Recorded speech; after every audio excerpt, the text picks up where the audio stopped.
Hello guys, नमस्कार। मैं राहुल आपका एग्जाम अब तक पर हार्दिक स्वागत करता हूं।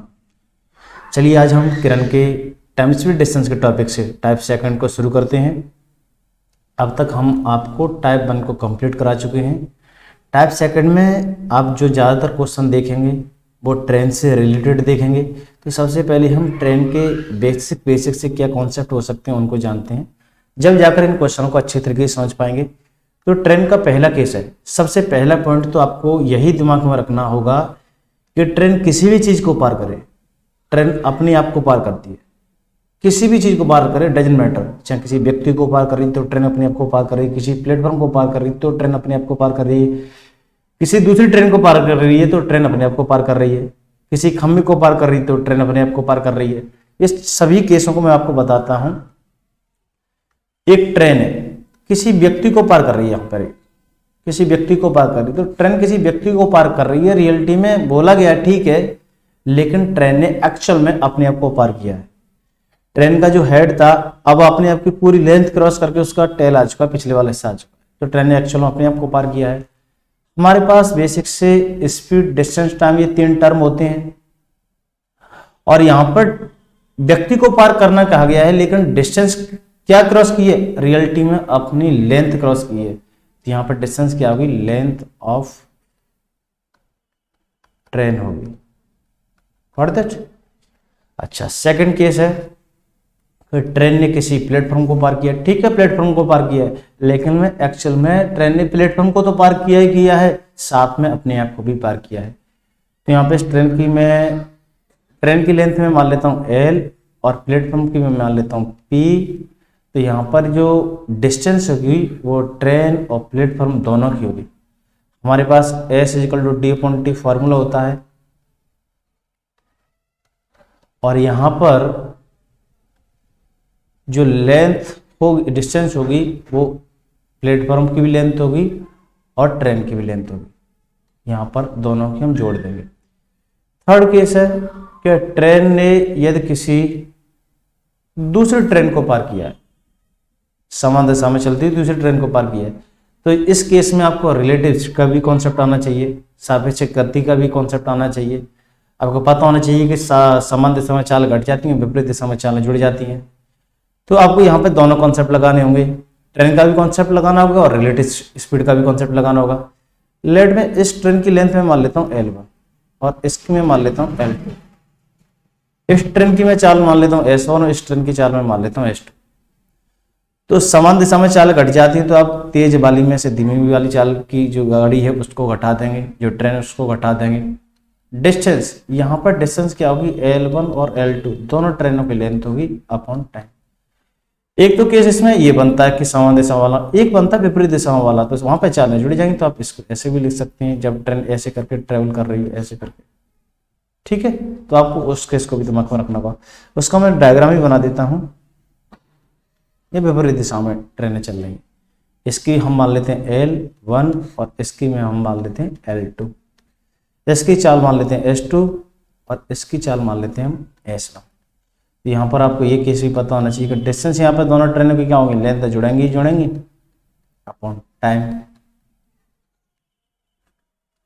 ठीक, आपको ये केस भी पता होना चाहिए।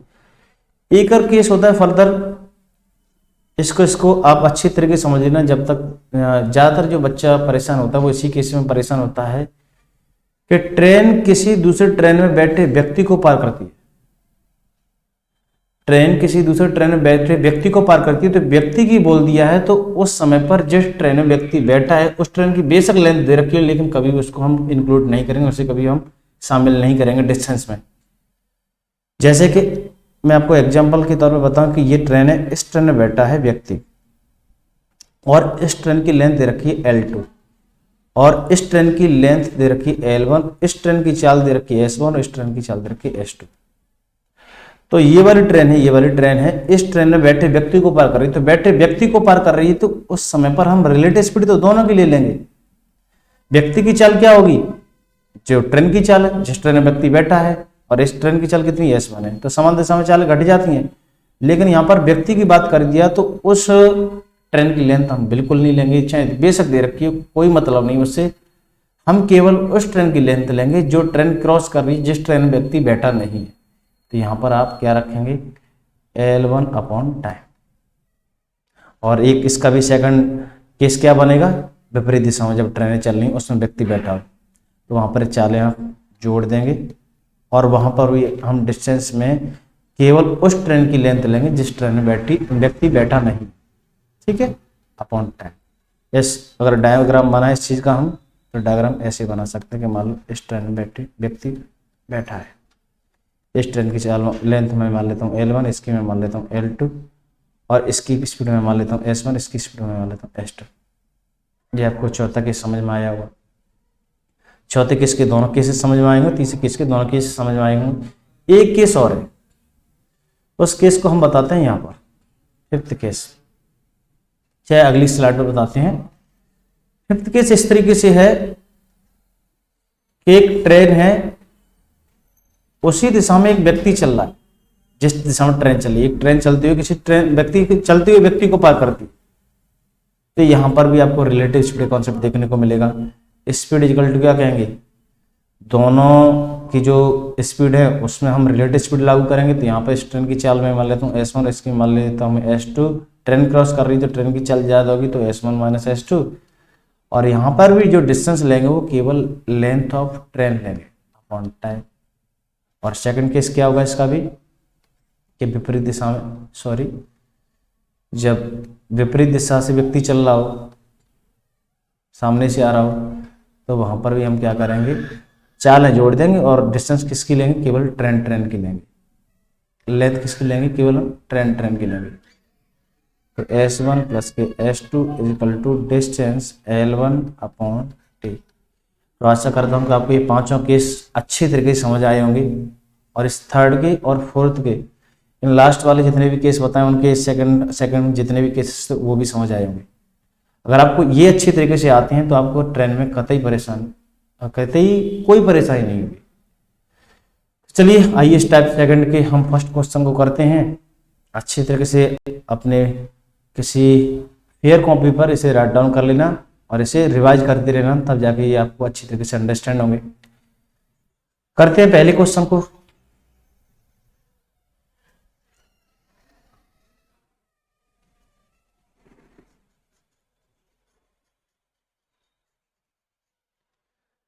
The length of train and that of platform are equal if with the speed of 90 km/h the train crosses the platform in 1 minute, then the length of train in meters is।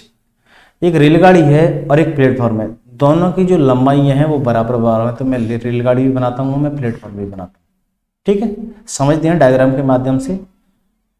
तो हमने रेलगाड़ी की भी जो length दे रखी है वही platform की दे रखी है, तो दोनों की लेंथ है हमने LL रख ली, बराबर रख ली। और ट्रेन की चाल दे रखी है 90 किलोमीटर प्रति घंटा और एक प्लेटफॉर्म को पार करती है 1 मिनट में। तो किसी प्लेटफॉर्म को पार करना एक्चुअल में अपने आप को पार करना होता है, वहां पर डिस्टेंस क्या लेंगे, लेंथ की, ट्रेन की भी लेंथ लेंगे और प्लेटफॉर्म को भी लेंथ लेंगे। तो हमारे पास मेनली कितने टर्म होते हैं, 3 टर्म होते हैं। जिस 3 टर्मों में से आपको 2 टर्म दे रखे हैं, स्पीड दे रखी है और टाइम दे रखा है। तो कोई इशू नहीं होना चाहिए हमें लेंथ निकालने में, डिस्टेंस निकालने में।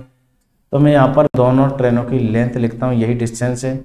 और डिस्टेंस इक्वल टू क्या होता है, स्पीड इनटू टाइम। स्पीड दे रखी थी 90 किलोमीटर घंटा और समय दे रखा है 1 मिनट। या तो सारा डाटा को एक सेम केसेस में आपको इस्तेमाल करना होगा, या तो स्पीड को मीटर पर सेकंड बनाइए और समय को सेकंड बनाइए, या स्पीड को किलोमीटर प्रति घंटे में बनाइए और समय को घंटे में बनाइए। आपको जब रिक्वायरमेंट मीटर में है तो आप मीटर पर सेकंड और सेकंड में बनाइए तो ज़्यादा बेटर रहेगा। तो आप स्पीड को 5 वजह डायरेक्ट मल्टीप्लाई करेंगे मीटर पर सेकंड बना देंगे और इस समय को 60 सेकंड बना देंगे। करिए इसका मल्टीप्लाई 6 दिया और 6 से 10 टाइम्स कटेगा और 3 से 90 30 बार कटेगा और 5 या 15। आपको कुल मिलाकर दोनों की जो लेंथ देखने को मिलेगी वो कितनी मिलेगी, 1500 मीटर देखने को मिलेगी। तो 2L इक्वल टू आप 1500 कह रहे हैं तो L इक्वल टू कितना कहेंगे, 750 मीटर। ठीक है, 750 मीटर, 750 मीटर हम कहेंगे। तो ट्रेन की या प्लेटफॉर्म की लेंथ कितनी कह सकते हैं हम, 750 कह सकते हैं। कुछ टेक्निकल इश्यू की वजह से एरर हुआ। आपको मैं पुनः बताता हूँ कि ये ट्रेन है और ये प्लेटफॉर्म है, जितनी इसकी लेंथ है उतनी इसकी लेंथ है। अच्छा, आपको स्पीड दे रखी है ट्रेन की 90 किलोमीटर प्रति घंटा है और टाइम दे रखा है 1 मिनट है। तो आपको स्पीड और टाइम दे रखा है, तो आपको लेंथ या डिस्टेंस निकालने में कोई इशू नहीं होना चाहिए। तो L plus L, distance equal to speed into time, 90 kilometre प्रति घंटा है और समय किसमें मिनट में। तो सारा डाटा को मीटर पर सेकंड और सेकंड में चेंज कीजिए, क्योंकि रिक्वायरमेंट किसमें मीटर में। 5/18 और ये कितना 60 सेकंड। काटिए, 6 से 3 टाइम्स, 6 से 10 टाइम्स और 3 से 90 30 बार कटेगी और इसका फाइनली हम मल्टीप्लाई करेंगे तो 1500 मीटर देखने को मिलेगा। 2L इक्वल टू, ठीक है, तो L इक्वल टू कितना देखने को मिलेगा 750। और यही आपसे पूछा जा रहा था कि ट्रेन की लेंथ कितनी होगी। तो ट्रेन की लेंथ हमने कितनी मानी थी, L मानी थी, जो कितनी आ चुकी 750। तो ऑप्शन कौन सा हो जाएगा, थर्ड हो जाएगा। बढ़ते हैं अगले क्वेश्चन की ओर। A train passes 2 bridges of length 800 meter and 400 meter in 100 second and 60 second respectively. The length of train. एक रेलगाड़ी है, एक प्लेटफॉर्म को पार कर गई है जो 800 मीटर लंबा है, उसको पार कर गई है 6 सेकंड में। और वही रेलगाड़ी एक दूसरा प्लेटफॉर्म है 400 मीटर, उसको पार कर गई है 60 सेकंड। इतना सा आपको दे रखा है। तो आपसे पूछा जा रहा है ट्रेन की लेंथ क्या होगी। इसको आप डिटेल से खुद करना, कोई इशू नहीं आएगा, आप कर सकते हैं। कि क्या करेंगे, इसकी लेंथ मान लेंगे, इसकी लेंथ मानेंगे, यहाँ पे ये ट्रेन है, वही लेंथ यहाँ, वही ट्रेन यहाँ पर है, लेंथ बराबर होगी। और आप स्पीड के माध्यम से बराबर करके इसे कर सकते हैं। मैं आपको यहाँ पर एक औसम सा तरीका बताता हूँ। इस बात को गौर कीजिए कि यहाँ पर जो ट्रेन की लेंथ है वो यहाँ पर है। यहाँ पर प्लेटफॉर्म 800 मीटर का था तो 100 सेकंड ले रहा था। यहाँ पर जो प्लेटफॉर्म 400 मीटर का हो गया तो वहां पर ले रहा है 60 सेकंड। जितनी ट्रेन यहाँ पर उतनी ट्रेन यहाँ पर लंबी है, तो यहाँ पर अपने आप को पार करने में जितना समय लिया होगा उतना ही यहाँ पे लिया होगा। तो ये अंतर जो आ रहा है समय का, वो 800 मीटर प्लेटफॉर्म को तय करने की बजाय अब 400 मीटर कर रहे हैं, इसलिए 40 सेकंड कम समय ले रहा है। तो अब इस बात को कह सकते हैं, अगर हम मीटर अगर 400 अगर मीटर कम करें दूरी को प्लेटफॉर्म को, तो हम 40 सेकंड कम समय लेते हैं। और यहाँ पर 100 सेकंड में आपको पता होना चाहिए, 100 सेकंड अगर पार किया होगा प्लेटफॉर्म को, बेशक बोला गया, लेकिन 100 सेकंड में 800 मीटर को ही ना ट्रेन को भी पार किया होगा। ठीक है, तो आप यहाँ पे कह सकते हैं 100 सेकंड में हम तय करते हैं 400 मीटर की दूरी। अरे हमने 100 सेकंड में ट्रेन और प्लेटफॉर्म दोनों को पार किया हुआ। बेशक बोल रखा है कि किसी प्लेटफॉर्म को पार किया है, 800 मीटर के प्लेटफॉर्म को पार किया है। रियलिटी में तो 100 सेकंड में ट्रेन और प्लेटफॉर्म दोनों को पार किया हुआ। तो कितनी दूरी तय की हुई, तो आप क्या करेंगे, जो था उसका डिवाइड, जो चाहिए उसका मल्टीप्लाई 400 से। 400 को आप 40 से काटो, 10 टाइम्स काटेगा तो आपको फाइनली 1000 मीटर दूरी देखने को मिलेगी। जो किस किस की होगी, वो ट्रेन की भी लेंथ होगी, वो प्लेटफॉर्म की भी लेंथ होगी। ओवरऑल कितनी दूरी दे रखी है, 1000 मीटर। और आपको बड़ी आसानी से पता होना चाहिए कि हमें प्लेटफॉर्म की लेंथ दे रखी है 800 मीटर। अगर प्लेटफॉर्म की लेंथ टोटल 1000 लेंथ में 800 मीटर है, तो ट्रेन की लेंथ कितनी है, 200 मीटर। आपको आंसर देखने को मिलेगा। ठीक है, तो ऑप्शन नंबर कौन सा हो जाएगा, थर्ड हो जाएगा। बढ़ते हैं अगले क्वेश्चन की ओर।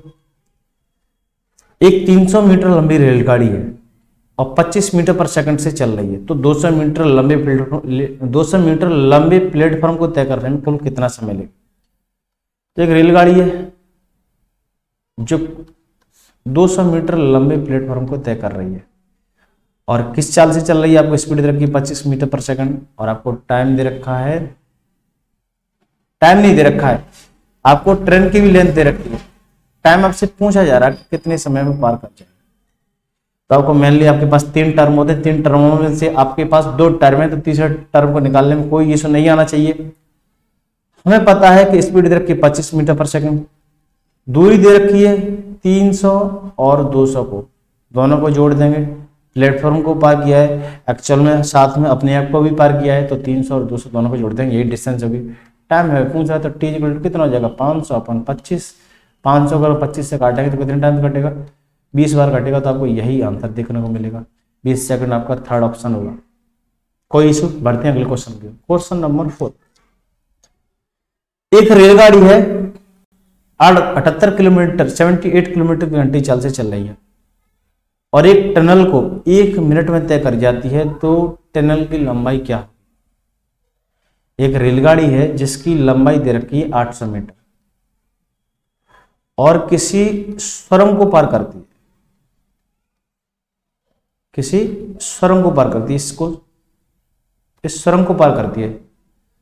अब इस सुरंग की ही लंबाई पूछ रखा है हमें, लेकिन ये दे रखा है कि इसकी चाल कितनी थी, ट्रेन की 78 किलोमीटर प्रति घंटा थी। और आपको ये भी दे रखा है कि टनल को कितने समय पार किया है, 1 मिनट में।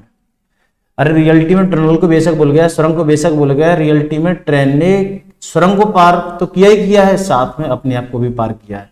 ठीक है, हम क्या करेंगे, हमारे पास कितने टर्म है, 2 टर्म तो एकदम क्लियर अंडरस्टैंड करा रहे हैं आपको, स्पीड दे रखी है और टाइम दे रखा है, तो हम क्या निकाल लेंगे उससे, डिस्टेंस निकाल लेंगे, कुल डिस्टेंस निकाल लेंगे। हम डिस्टेंस इक्वल टू क्या रखते हैं, जिसमें 800 मीटर ट्रेन की लेंथ है, प्लेटफॉर्म की या सुरंग की टी के लेते हैं, टनल की आपको दे नहीं रखी है, डिस्टेंस इक्वल टू स्पीड कितनी दे रखी है, 78 किलोमीटर घंटा। ठीक है, अच्छा समय दे रखा है मिनट में और स्पीड दे रखी किलोमीटर प्रति घंटे। इधर हमने डाटा ले लिया किसमें, मीटर में, 800 मीटर थी, टीवी मीटर में, टनल भी मीटर में, तो इधर सारा मीटर पर सेकंड और सेकंड में होना चाहिए, जैसे 5/18 करिए और 60 सेकंड काटिए। 6 से ये कट जाएगा 10 टाइम्स, 6 से कट जाएगा 3 टाइम्स, 3 से ये 78 कट जाएगा, 3 दूनी 6, 3 घटा 26 बार, और 26 पंजे होते हैं 130, 130 इंटू 10 आपको 1300 मीटर कुल दूरी देखने को मिलेगी। किस किस की, टनल की और रेलगाड़ी की। आपको 800 प्लस टी इक्वल टू दे रखा है कितना, 1300 मीटर, तो टी की वैल्यू कितनी आ जाएगी, आपको देखने को मिलेगी 500 मीटर। 500 मीटर की टनल थी, 500 मीटर लंबी सुरंग थी, तो आपको सेकंड ऑप्शन देखने को मिलेगा। बढ़ते हैं अगले क्वेश्चन की ओर। एक रेलगाड़ी 132 किलोमीटर घंटे की चाल से चल रही है और ट्रेन की जो लंबाई है वो 110 मीटर है, तो आपसे पूछा गया है कि 165 मीटर लंबे प्लेटफॉर्म को तय करने में कितना समय लगेगी। तो कोई इशू नहीं होना चाहिए, ट्रेन की लेंथ दे रखी है, प्लेटफॉर्म की भी लेंथ दे रखी है। प्लेटफॉर्म 165 मीटर लंबा और ट्रेन है 110 मीटर लंबी। ठीक है, और आपसे स्पीड भी दे रखी है आपको 132 किलोमीटर प्रति घंटा, टाइम पूछ रखा है। तो हमारे पास मेनली कितने टर्म है, 2 टर्म है, तो तीसरे टर्म को निकालने में कोई इशू नहीं होना चाहिए। हम क्या करेंगे, time is equal to distance upon speed करेंगे। डिस्टेंस क्या है, 110 और 165 अपॉन स्पीड 132, ऊपर है मीटर में, नीचे किलोमीटर प्रति घंटे, तो किलोमीटर प्रति घंटे को हम चेंज कर लेंगे मीटर में, 5 और 18 का मल्टीप्लाई करके 18 कहाँ पहुंच जाएगा, फाइनली ऊपर पहुंच जाएगा। इसको सॉल्व करिए, 110 और 65 कितना हो जाएगा, 110 और 65 हो जाएगा 275 गुणा 18, 132 गुणा 5 करिए, 5 से इसे काटें तो कितने टाइम्स कटेगा, 5 25 और बची कितनी, 2 5 25। फिर फाइनल हम क्या करेंगे, 11 से इसे काटेंगे 5 टाइम्स, 11 से इसे काटेंगे कितने टाइम्स, 11 1 11, 11 दूनी 22। आपको फाइनली जो देखने को मिलेगा 18 पंजे 90 और बट्टे 12, जिससे आप कह सकते हैं 12 सत्ते 84, बची कितने 6, 6/12 बोले तो 1/2। आपको इतना समय देखने को मिलेगा, इतने समय में रेलगाड़ी प्लेटफॉर्म को पार कर जाएगी, जिससे आप कह सकते हैं 7.5। ऑप्शन में जिस तरीके से दे रखा है वो इसी आंसर को लाना होगा, तो आप कह सकते हैं सेकंड ऑप्शन होगा 7.5 सेकंड। तो आशा करता हूँ कि इन क्वेश्चनों में आपको कतई परेशानी नहीं होगी। नेक्स्ट मिलते हैं अगले लेक्चर में। बाय बाय, टेक केयर, धन्यवाद।